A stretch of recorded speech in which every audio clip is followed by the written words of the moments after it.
Bismillahirrahmanirrahim.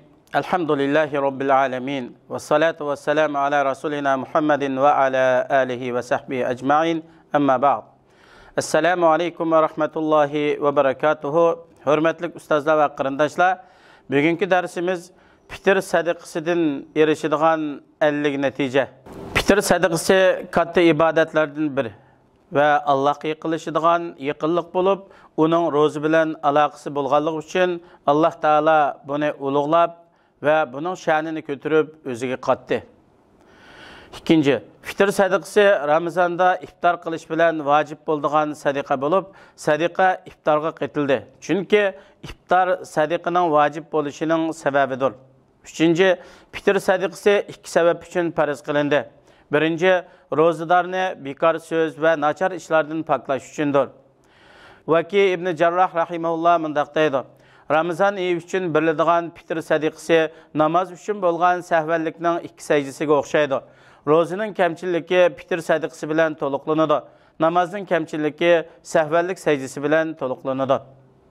İkinci, Fitr sadaqasi Hayit kunida miskinlar üçün yemek bo'ladi. To'rtinchi, Fitr sadaqasidan bo'lgan maqsad faqir miskinlarga kengirchilik yaratib berish, ularni hamma kishilar xursand bo'ladigan xushalliq Hayit bayram kunida boshqalardan bir narsa so'rab xor bo'lishdan behojat qilishdir. İbn Abbas radhiyallohu anhuma mundaq deydi. Payg'ambarimiz sallallohu alayhi va sallam Fitr sadaqasini rozadarni bekar söz ve naçar işlerden paklash ve miskinlarga yemek qilib berish uchun bekitdi. Abu Davud rivoyat qilgan hadis. 5. Fitr sadaqasidan Allah Taala'nın A'la suresidagi bunu so'zi maqsad qilinadi. Qad aflaha man tazakka va zakara isma rabbih fa salla. Oyatning tarjimasi küfrden ve günahdan pak bo'lgan odam maqsadiga yetdi. U Parvardigorining namini yad etdi, ondan namoz o'qidi. A'la suresi 14-15 oyat. Ömer ibn Abdülazizning Fitr sadaqasini ado qilib, ondan Hayit namoziga chiqqanligi rivoyat qilingan. 6. Fitr sadaqasi hamma musulmonga farzdir. Bu to'g'rida İbn Ömer radhiyallohu anhudan bayon qilingan hadisda Payg'ambar alayhissalom Fitr sadaqasini musulmonlardan hurga, qulga, erga, ayolga farz qildi. Birlikka kelgan hadis. 7. Fitr sadaqasi roza tutgan ve tutmagan, çoğun bolsun yoki kichik bolsun, barliq musulmonlarga farzdir. Hatta böşükteki bu vaqtimi ayning hammasida iftar qilgan yoki ayning hammasida nifasdor bo'lgan ayolga farzdir. 8. Ammo qo'rsaqdagi to'ralmaga Fitr sadaqasi chiqarish vojib bo'lmaydi, lekin bersa yaxshi bo'ladi. 9. Fitr sadaqasi Ramazanning oxirgi kuni kun o'ltirish bilan vojib bo'ladi. Kimki Ramazanning oxirgi kuni kun o'ltirishdan ilgari to'y qilgan bo'lsa yoki bu vaqt tug'ilgan bo'lsa yoki musulmon bo'lgan bo'lsa, undaq kishiga Fitr sadaqasi vojib bo'ladi. Ammo kun o'ltirgandan keyin bo'lsa vojib bo'lmaydi. 10. Vojib bo'lish vaqti kelishdan burun vafot bo'lgan kishiga Fitr sadaqasi chiqarish kerak bo'lmaydi. Vojib bo'lish vaqti kelib sadaqani chiqarishdan burun vafot bo'lgan kishi uchun uning mollaridan chiqariladi. Chunki Fitr sadaqasi bu kishining zimmasida o'rinlashib ado qilinadigan qarzga aylandi. 11. Fitr sadaqasi uchun belgilangan nisob o'lcham yo'q. Hayit kuni o'zining va oilasidagilarning ta'minotidan oshqudak bir narsaga ega bo'lgan kishiga Fitr sadaqasi berish vojib bo'ladi. 12. Musulmon kishi Fitr sadaqasini o'zi uchun va o'zi holidan xabar oladigan kishilar uchun chiqaradi. İnsan o'zi, ayoli, kichik bolalari, kambag'al ota-onalari va to'y qilmagan qiz o'g'illari uchun chiqaradi. 13. Agar farzandi boy bo'lsa, uning uchun otasi chiqarish kerak bo'lmaydi. 14. Raj'i taloq qilingan ayol uchun chiqaradi. Bayin taloq qilingan ayol uchun chiqarmaydi. 15.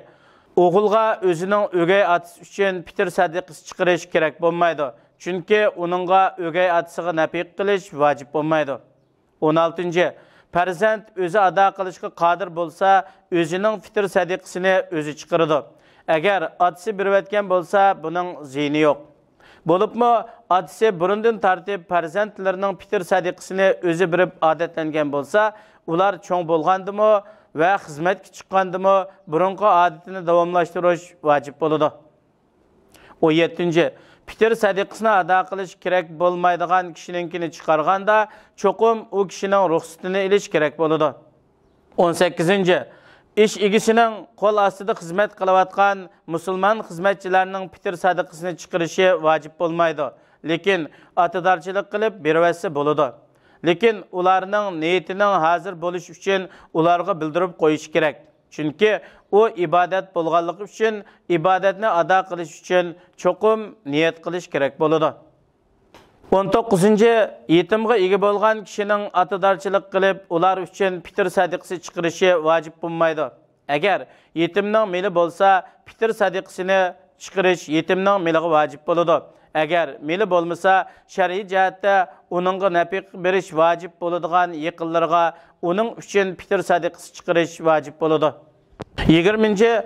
Fitr sadiqasining miqdori yemekdan 1 sa, ya'ni 3 kilo atrofida bo'ladi. Bu to'g'rida Abu Said al-Xudari radhiyallohu anhu mundaq deydi: Biz Payg'ambar alayhisolamning davrida fitr sadiqasi uchun yemekdan 1 sa, ya'ni 3 kilogram atrofida bir narsa beratdik. 21. Bu yerda maqsad qilingan sa, ya'ni bu kilo bo'lsa, Payg'ambar alayhisolamning qo'llangan o'lchimidir. Bu o'tirhal kishining 2 alqinida 4 changal atrofida bo'ladi. 22. O'lchilgan salarninki o'xshashmasligi bilan ig'irlik vazni o'xshamaydi. Vazni bilan chiqarganda taxminan 3 kiloga barobar keladi. 23. Fitr sadiqasi kishilar yemaklik qilinadigan taomning qaysi turidan bo'lsa bo'ladi. Bug'doy, qo'noq, guruch, lovi, mash, furchoq, dadur qatorliq kishilar yemaklik qiladigan narsalardan bo'ladi. Buni Payg'ambar alayhisalom yemaklikdan 3 kilo farz qilgan. Sahabalarmi o'zlari yemaklik qiladigan narsalardan mushu miqdorda chiqargan. 24. Asosiy yemaklik degan kishilarning davomli oziqlanadigan asosiy yemaklikdir. Shuning uchun shakar va choyga o'xshash kishilar doim ehtiyojli bo'lsa-mu, asosiy yemaklik bo'lmagan narsalarni fitr sadiqasiga berish to'g'ri bo'lmaydi. 25. Qutularga qachilangan tayyor yemeklik, purchoq, nuqut, qo'noq, dadur, lovi qatorliq narsalar bo'lsa, buni fitr sadiqasi uchun bersa bo'ladi. Chunki bu narsalarmi kishilar yemeklik qilib yeydigan narsalar hisoblanadi. 26. Shuningga diqqat qilish kerakki, qutuga qachilangan bu yemekliklar boshqa moddalarni o'z ichiga olganligi uchun buningdan bergan vaqtida miqdoriga rioya qilish kerak bo'ladi. 27. Fitr sadiqasini bergan vaqtida 3 kilogramdan ortiq bersimi bo'ladi. Chunki ortiq bergangimi ajr savob bo'ladi. 28. Fitr sadiqasiga pul berish masalasida bir qism olimlar to'g'ri bo'lmaydi deb qaragan. Ammo umumiy tarafdan shariatninki maqosidil shariani e'tiborga olgan vaqtida Peygamberimiz sallallahu aleyhi ve sellem'nin davrida kishilarninki pulga bo'lgan ehtiyojidan, yemekka bo'lgan ehtiyoji kuchli bo'lganlikdan yemek berish tavsiya qilingan. Keyingi davrlarda Yaman taraflardan kiyim-kechak, raq bir narsami ilib kelingan. Shuning asosan Imom Buxoriy, Imom Abu Hanifa rahimahumulloh va nurg'unlagan islom ulamolari va yangi davrdagi islom ulamolarimi fitr sadiqasidan bo'lgan maqsad kambag'alning ehtiyojini qondirish bo'lganlikdan dalilninki umum mazmuni bo'yicha kishilarga qaysi eng manfaatli bo'lsa, hozirgi jamiyatda agar ochliqqa bo'lgan ehtiyoji kuchli bo'lsa, ochliq yemaklik berish, agar ochliq ehtiyoji qondirilgan, ammo naqd pul iqtisodga ehtiyojli bo'lib qolsa, hech kunlarda ularning shu iqtisoddan qisilmasligi uchun iqtisod naqd pul bersimi bo'ladi deb qaragan bu ulamolar o'tirsidagi bir masala. Shuning uchun biz o'zimiz turayotgan rayonlardagi, atrofimizdagi kishilarninki ehtiyoji nimaga ehtiyojli bo'lsa, qaysi ehtiyojiga bek loyiq bo'lsa, shuni bersak to'g'ri qilgan bo'lamiz. Agar pulga ehtiyoji ko'proq bo'lsa, pul bersak bo'ladi. Agar yemeklikka ehtiyoji bo'lsa, yemeklik bersak bo'ladi. Buningda hech qanday bir talash-tortish yo'q. 29-ci başqalarınki qarzını төлep qo'yish uchun yoki kasalni operatsiya qilganlik haqqini төлep berish uchun yoki o'quvchininki o'qish xarajatini төлep qo'yish uchun va shuningga o'xshagan ishlar uchun pul bersa to'g'ri bo'lmaydi. Ya'ni buni cho'qim deyishib, shu kishilarga bir bildirib qo'yib turib, inondan keyin berish kerak. Undaq kishilarning ehtiyojini o'rindaydigan zakat mili va umumiy sadiqalar va boshqa xayriya ihson qiladigan kishilar bor. 30-ci fitr sadiqasini chiqarishning ikki xil vaqti bor. Biri mustahab bo'lgan vaqti, yana biri durust bo'lgan vaqti. Mustahab bo'lgan vaqti bo'lsa, hayit kunisi bomdod namozidan keyin. Chunki Payg'ambarimiz sallallohu alayhi va sallam fitr sadiqasini kishilar hayit namoziga chiqishdan ilgari berishga buyurgan. Shuning uchun ro'zit kuni fitr sadiqasi beradigan kishilarga kengir vaqt chiqarib berish uchun hayit namozini biroz kechiktirib o'qiydi. 31-ci durust bo'lgan vaqti bu hayit kunidan 1-2 kun yoki bir qancha kun yoki Ramazonning o'rtasida yoki Ramazonning ichida ba'sa durust bo'ladi. Chunki Payg'ambar alayhisalomning sahobalari ba'zilari hayitga 1-2 kun qolganda yoki ba'zilar bundan burunroq kishilarga fitr sadiqasini berdi. İbn Ömer radhiyallohu anhu mundaq deydi: sahobalar hayitdan 1-2 kun burun fitr sadiqasini berdi.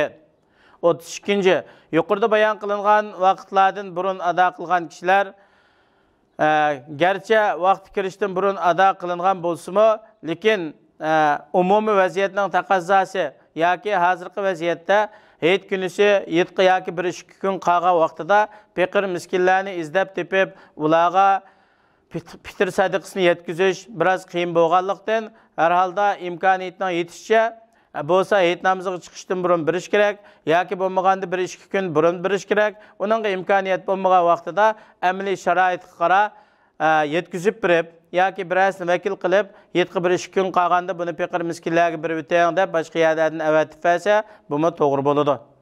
32-ci, ya'ni fitr sadiqasini bir kishini vakil qilib bersimi bo'ladi. Ramazonning boshlanishida xayriyat o'rinlari ishonchli kishilarga 7-1-2 kun qolganda miskinlarga berishni shart qilib fitr sadiqasini bersa, bu to'g'ri bo'ladi. 34-ci, fitr sadiqasini hayit kunidan kechiktirish to'g'ri bo'lmaydi, harom bo'ladi. Kechiktirib qo'ygan kishining uning qazosini qilishi vojib bo'ladi. 35-ci, hayit namozidan keyin berish sunnatga xilof. Ko'pchilik olimlar fitr sadiqasini hayit namozidan keyin berishni yoqtirmagan bo'lsa-mu, lekin bersa ado bo'ladi. Chunki berish vaqti hayit namozidan burun bo'lsa-mu, bu kishi ma'lum sabablar bilan ado qilinmagan bo'lsa, cho'qim bu o'zining ustida qolgan mas'uliyatni hayit namozidan keyin bo'lsa-mu ado qilish kerak. 36-ci ko'pchilik olimlar fitr sadiqasini ado qilgan vaqt o'tib ketgan taqdirda u kishidan tushib ketmaydi. Chunki uning farzligi zimmasiga o'rinlashdi. U miskinning haqqi. Ular bu haqqi miskinlar loyiq. Ularning qarzi bo'lib ado qilmagan kishining zimmasida qoladi. Bu bandining haqqi bo'lganligi uchun ado qilmasa tushib ketmaydi. Allohning haqqi bo'lsa, buni berish belgilangan vaqtdan kechiktirish istig'for etib, kechirim so'rash va qilmishiga pushaymon qilish bilan to'liqlanadi degan qarashga kelgan. 37-ci fitr sadiqasini ado qiluvchi o'ziga vakolatan bir kishini fitr sadiqasini ado qilishga vakil qilgan bo'lsa, vakilning uni ado qilganligi ta'kidlanmaguncha u kishining zimmasida mas'uliyat oxirlashmaydi. 38-ci xayriyat o'rinlari o'z iqtizotlariga Ramazonda yoki Ramazondan burun yemaklik setib olib, ondan uni fitr sadiqasi ado qiladigan kishilarga satsa va bu kishilarga vakil bo'lib hayitdan 1-2 kun ilgari kambag'allarga tarqitib bersa, bu durust bo'ladi.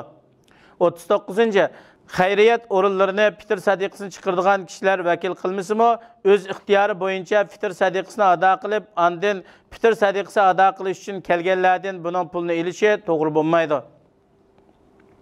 40-ci fitr sadiqasi zakat sarf qilinadigan 8 turlik o'ringa sarf qilinadi.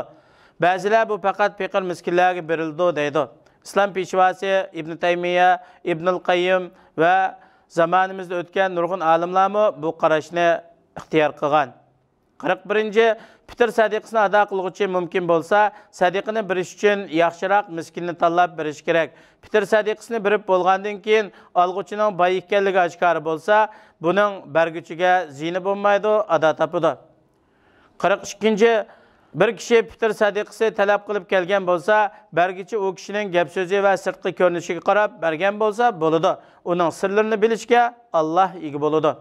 43. Fitr sadiqasini masjid qurilishi va boshqa xayriyat o'rinlarga berishga bo'lmaydi. 44. Bir kishilik fitr sadiqasini bir qancha kishiga bəsim bo'ladi yoki bir qancha kishining fitr sadiqasini to'plab bir kishiga bəsimi durust bo'ladi. 45. Kambag'al odam bir kishidan fitr sadiqasini olsa, ondan o'zining shu kunlik hojatidan ziyoda bo'lsa, o'zi va o'zi nafaq qilib beradigan kishilar uchun fitr sadiqasi bersa, to'liq ado bo'ladi. 46. Fitr sadiqasini ota-onasi va farzandlariga o'xshash o'zi nafaqi berish kerak bo'ladigan kishilarga bersa, to'g'ri bo'lmaydiganligiga olimlar ittifoq kelgan. 47. Ammo ota-ona va farzandlardan boshqa tuqqanlarga berish durust bo'ladi. Balki ularga berish boshqa yiroq yot kishilarga bergandan yaxshidir, ham sadiqa, ham sil rahim bo'ladi. 48. Fitr sadiqasi sadiqa berguchi kishining meli yinida bo'lsin yoki boshqa yerda bo'lsin, o'zi turayotgan shahardagi musulmon kambag'allarga beriladi. Kuchlik qarashlarga ko'ra ehtiyojli bo'lsa, boshqa shaharlarga avatib bersimi to'g'ri bo'ladi. 49. Fitr sadiqasini musulmon bo'lmagan xizmatchilarga, shofirlarga va boshqalarga berishga bo'lmaydi. 50. Fitr sadiqasi chiqarishdagi xatolik buzilib qolgan yoki yaxshi bo'lmagan yemekliklarni chiqarishdir. Bunday qilish yaxshi bo'lmaydi. Alloh subhanahu va taolo faktor go'zaldir. Faqat fak go'zal narsalarni qabul qiladi. Alloh subhanahu va taolo har birimizning Ramazonda qilgan barliq amallarimizni qabul qilsin, kamchilik xatoliklarimizni afv qilsin, fitr sadiqalarimizni qabul qilsin. Alloh subhanahu va taolo ulug' Ramazon oyida gunohi kechirim qilingan, do'zaxdan ozod qilingan, Allohning rahmatiga erishgan yaxshi kishilardan bo'lib chiqishimizga Alloh muyassar qilsin. Vassalamu alaykum va rahmatullohi va barakatuh.